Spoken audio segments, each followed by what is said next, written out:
In this universe, there is one great energy, and we have no name for it. People have tried various names for it, like God, like Brahman, like Tao. But in the West, the word God has got so many funny associations attached to it that most of us are bored with it. When people say God the Father Almighty, most people feel funny inside. But according to Buddhist philosophy, all this universe is one tatata. That means 10,000 functions or 10,000 things, one suchness. And we're all one suchness. And that means that suchness comes and goes like everything else, because this whole world is an on and off system. As the Chinese say, it's the yang and the yin. And therefore it consists of now you see it, now you don't, here you are, here you aren't, here you aren't. Because that's the very nature of energy, to be like waves, and waves have crests and troughs. Only we, being under a certain kind of sleepiness or illusion, imagine that the trough is going to overcome the wave or the crest.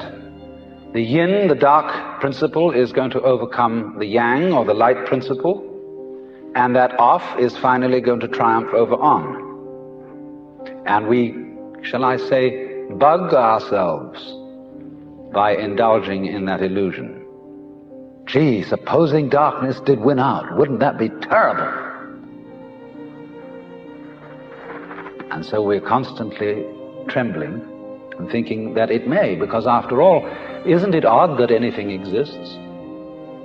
It's most peculiar. It requires effort, it requires energy, and it would be so much easier for there to have been nothing at all. Therefore we think, well, since the is side of things is so much effort, you always give up after a while and you sink back into death.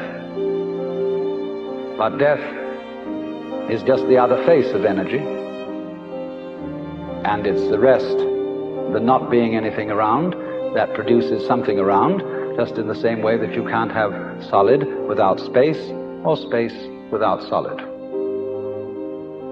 When you wake up to this and realize that the more it changes, the more it's the same thing, as the French say, that you are really a playing of this one energy, and there is nothing else but that it is you, but that for you to be always you would be an insufferable bore. And therefore it is arranged that you stop being you after a while and then come back as someone else altogether. And so when you find that out, you become full of energy and delight. And you suddenly see through the whole sham of things. You realize you're that. We won't put a name on it. You're that. And you can't be anything else. So you are relieved of fundamental terror. That doesn't mean that you're always going to be a great hero, that you won't jump when you hear it bang, that you won't worry occasionally, that you won't lose your temper. It means, though, that fundamentally, deep down within you, you will